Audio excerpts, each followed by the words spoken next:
Hazrat Meesum-e-Tammar Raziyallahu Ta'ala Anho. Janabi Meesum-e-Tammar was a Sahabi of Imam Ali alayhi salam. His kunyat was Abu Salim. He used to sell dates, and on this account he was known as Meesum-e-Tammar. Tammar means dates. He was a great disciple of Imam Ali alayhi salam. Imam Ali alayhi salam educated him with many secrets of the faith. At times, Misam used to tell the people the deep secrets learned by him. In Kitab al-Gharat, it is related by Ibrahim Sakafi that Imam Ali alayhi salam had trained Misam in abundant knowledge and concealed mysteries which he would occasionally relate to the people. After hearing which the Kufans would fall in doubt and accuse Imam Ali alayhi salam of sorcery and deceit, but they could not digest and comprehend it. It was predicted by our Mawla Imam Ali alayhi salam that he, Misam, would be hanged on account of his love for his master. He was told that he would be hanged in a farm next to the house of Amr ibn Hurayth. The tree on which he would be hanged was the smallest of the 10 trees existing in a farm at that time. Misam was also informed that his tongue would be cut out because he would not stop praising his master Imam Ali alayhi salam.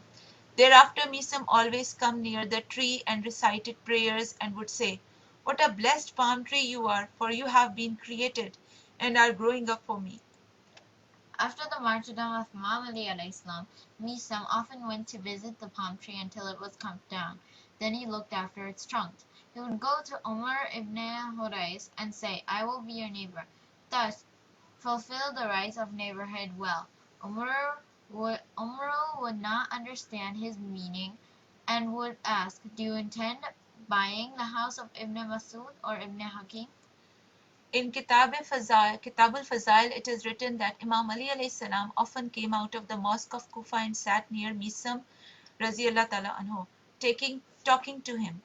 One day, as usual, he came to Misam and said, "Should not I give you glad tidings?" Misam asked him as to what it was. He said, "One day you shall be hanged."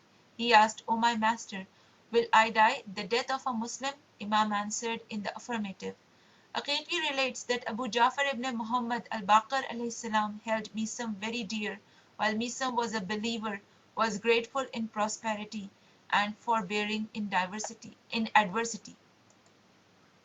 Misam then went to perform Hajj, and thereafter returned to Kufa. One day Ibn Ziyad, the governor of the place, called him and asked him in the court, "O Misam, I've heard that you are a companion of Imam Ali alayhi salam."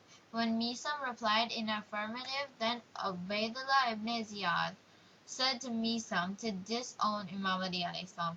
Ibn Ziyad then asked him, "Did your master tell you anything about your end?" Misam replied, "Yes. He informed me that I would be hanged and that my tongue would be cut." Ibn Ziyad Lanatullah sent a roar of laughter and said, "I will see that your master did not tell you the truth. I will see that his prophecy is belied." Misam Raziyallahu Ta'ala Anhu said, "My master's words are true because he got the information from God."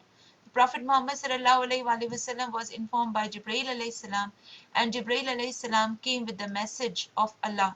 Ibn Ziyad Lanatullah Alaya ordered Misam to be jailed. Then thus Misam was imprisoned along with Mukhtar.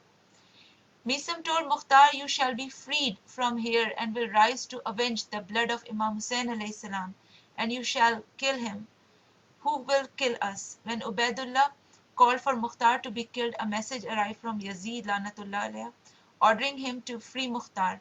He released him and ordered Misam to be crucified. Misam was brought to the same tree to be hanged, as pointed out by Hazrat Ali alayhi salam. Ibn Ziyad ordered the police to tie Misam to the date palm trunk near the house of Umru bin Hurayth. He ordered them to cut off his hands and legs. Misam began singing the praises of his master, and about 1,000 people gathered to see Misam being hanged. Even after being hanged, the tongue of Misam went on singing the praises of Hazrat Ali alayhi salam. It is narrated that when the order was issued to hang Misam, he called out in a loud voice, saying, "O people, Whoever desires to listen to the mysterious sayings of the commander of the faithful, Imam Ali alayhi salam, come closer to me. Hearing this, people gathered around him and he started narrating the astonishing traditions, while this dignified personality was among the abstinents and was such that the skin of his body had dried due to the excessive worship and abstinence.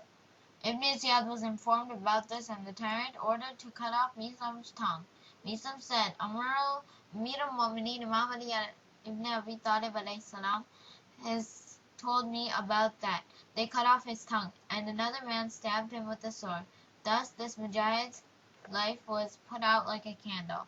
And thus the prophecy of Hazrat Ali alayhi salam came true, and Meesum died after his tongue was cut out.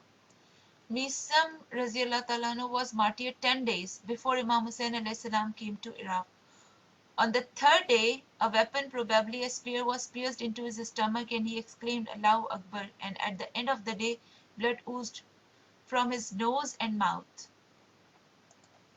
Saleh bin Meesum relates that Abu Khalid Tammar has narrated to me that one day I was with Meesum in the river of Euphrates on Friday when a storm started.